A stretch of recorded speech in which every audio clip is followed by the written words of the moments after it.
Welcome back to the Wizard Shop. Today we're going to do a quick Q&A and see if you guys can figure out what's wrong with this vehicle. We're also going to show you how quickly, when you try to work on your own car, things can get out of hand and become extremely disastrous in the snap of a finger. Right after this.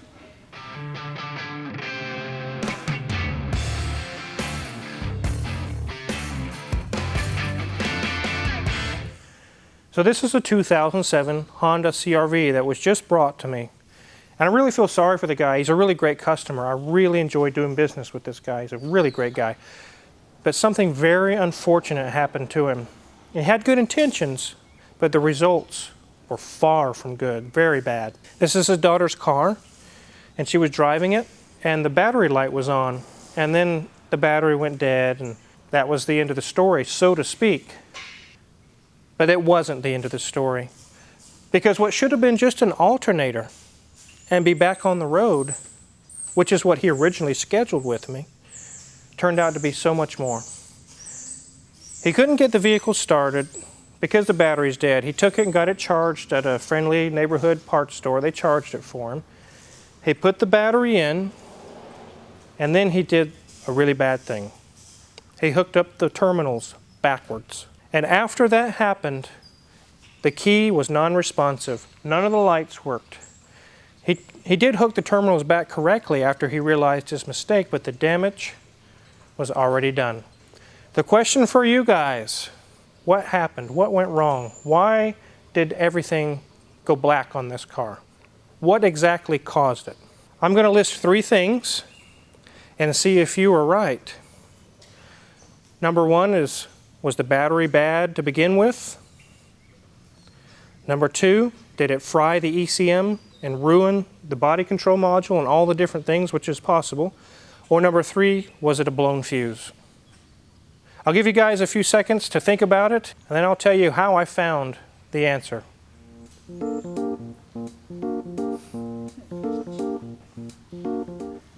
So now that you guys have made your choice, let's open the hood and let's start with my method of diagnosis and how I found what was wrong.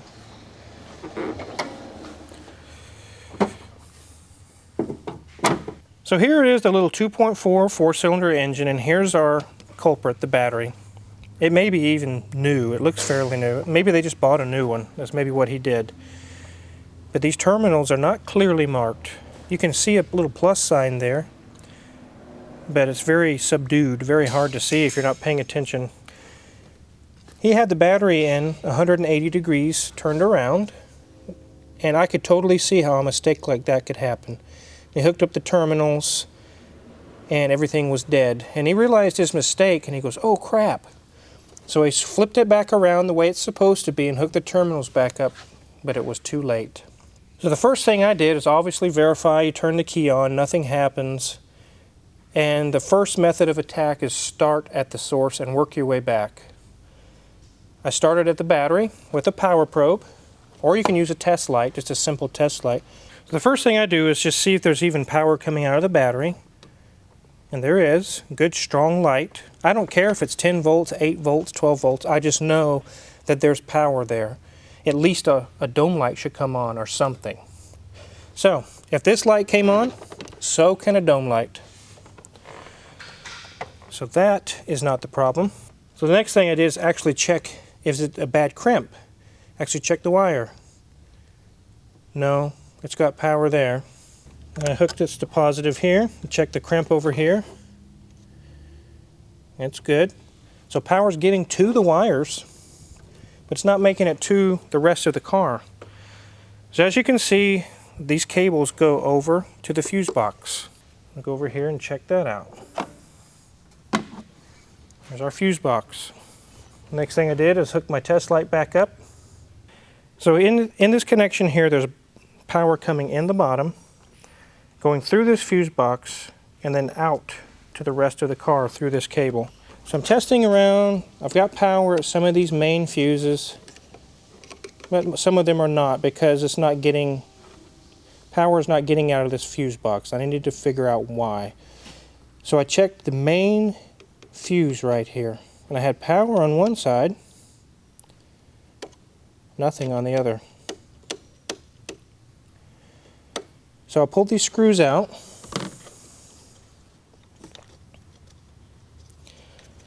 Pull the fuse out.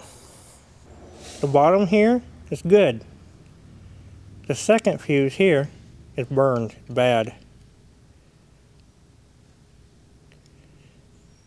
And as you can see, it says 100. Number 1 is 100, and number 2 is 70. Here's number 1.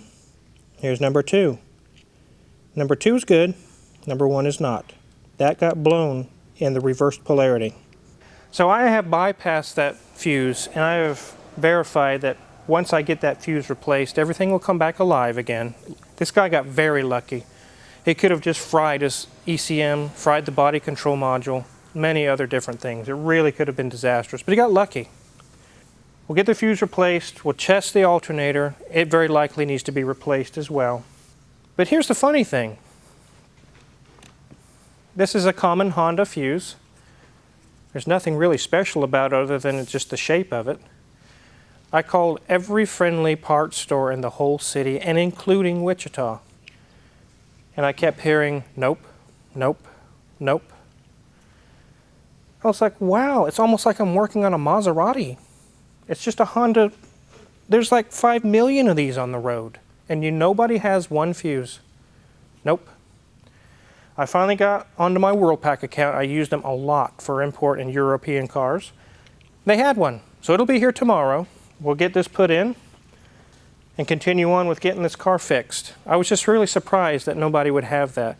I'm sure you can go online and order these like crazy, but the guy would like his car back faster than that. So I can get the new fuse about 10, 15 bucks.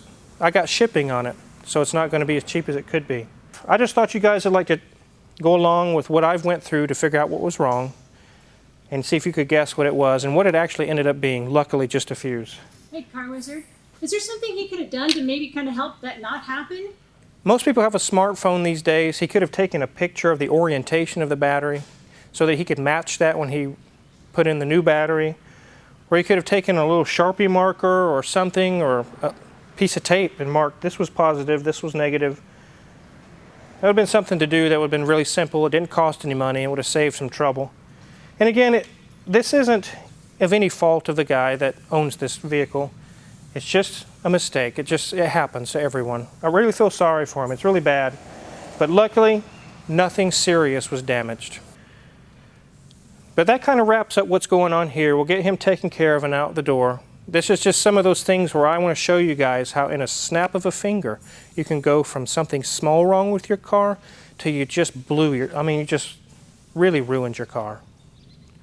Be very careful. If you're not very mechanically knowledgeable and you say, oh, I think I can tackle this, you might get a buddy, you might get a friend or a family member who's knowledgeable and see if they can help you out. It'll probably save you a lot of money. Sometimes just having a buddy along will help keep an eye on things and what's going on, and he could say, hey, don't touch that. You got the terminals reversed, and you can get it right. But it's the way it is. We'll get it fixed for him and get him on the road. There's 2 cars in the shop right now. Before they leave, I really wanted you guys to see these cars. It's an evolution of an older generation and a newer generation. Let me get those cars lined up. I want to show you what they look like. So both of these cars are not going to be in the shop very long. They're going to be here and they're going to be gone before the next time we do a film. So before they go, I thought I would show you guys the invasion of the black Mercedes SL series. This one's an SL 550, 2009. This one is a 500 SL, 1990. They're both in very good shape, and they both also have something in common. It's not the engine, it's not the architecture, but it's extremely low mileage for their age. We're going to take a walk around and let you look inside and let you see for yourself the mileage that are on these cars. It's going to blow your mind. It's amazing.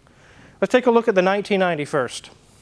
This one has been in the rain. When it got towed here, it got rained on, so it's a little dirty right now, but trust me, it's immaculate. This one came in for a slight transmission leak, and also their battery tender that they used to keep this thing up wasn't working, and they wanted to find out why their battery went dead. We ended up finding out just a blown fuse on the battery tender, not a big deal. And also it had a transmission leak on the B2 pistons, the little covers that are on the side of the transmission. A couple of O-rings fixed, leaks fixed. Not a big deal. So this one's ready to go. That one has an oil change and service, and it'll be gone. Let's take a look at the mileage on this thing, guys. Up for a 1990, keep that in mind. 30 years old, guys, 33,000 miles. It barely even exceeded its warranty as far as miles go. This car is immaculate. It's like new. And it's just amazing. It's been in for a few things before, and we always get them taken care of, and very, very good customers. But I just thought you guys would see this thing. Amazing, the shape it's in and how low the miles are. It's crazy. Interior is nice, the dash is nice. The convertible top is in very good shape. No torn seats, no faded or ugly wood trim. Basically like new. So as you can see, the top's got a little bit of dust or dirtiness on it, but it's not ripped. It's like it's got the little crinkles in it like it's still brand new. It's amazing. So we'll walk around the back and we'll move around to the other SL. It's got the plastic back window. It's got dust on it, but that's about it. No dents, no scratches, no faded paint. Even the plastic on the lenses is perfectly clear. Very, very nice. I would definitely be happy to cruise in this car. Hoovy has seen this car and he says he agrees. Absolutely gorgeous. And now we get to the 2009 SL550. This one is so nice and so new. Every nut and bolt on here as if it just left the factory. This thing's 11 years old and it looks like it's 11 days old. It's a beautiful, beautiful car. I've only seen this car a few times. I know the customer that owns it, and it is immaculate. We're going to take a look at the interior, let you see the miles on it. We'll walk around the back and then just let you get a quick glance at it. We're not going to go in depth on both of these cars. We're just showing you amazingly how low the miles are. So let's take a look. And of course, this is a little dirty right now because the customer brought it up. It was raining. It's been raining a lot the last few days, so there's not much we could have done about that. But aside from the little bit of dirt on it, it's perfect. Have a seat, Mrs. Wizard. Look at that, guys. Isn't that nuts? 3,000, that's not 33,000 miles. That's 3,309 miles. It hasn't even made it to its first oil change as far as miles go. Now, obviously with age it has. Every part of this car is like brand spanking new, right off the showroom floor. You look at the interior and it speaks for itself. You can tell it has 3,000 miles on it. The seats look perfect. Every perforation in the seat is perfect. The wood is perfect. The buttons on the radio, no scratches, no chipped paint. Steering wheel is flawless. The stitching on the leather, everything perfect. The dash is, I don't have words, guys. It's brand new. Basically brand new. So let's take a look around the back. Tires are like new. The wheels are like new. I don't have to say much more, guys. You know it's like new. Only 3,300 and something miles on it.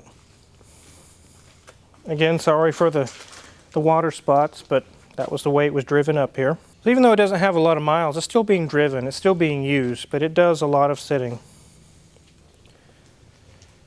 Let's do a little race with the convertible tops on these. So many times, especially on this older one, they don't even work or they spray fluid all over you.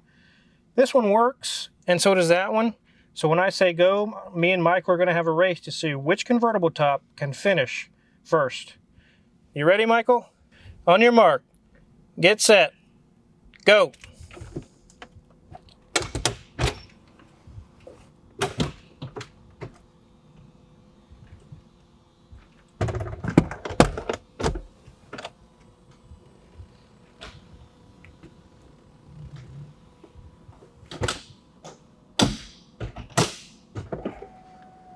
No way!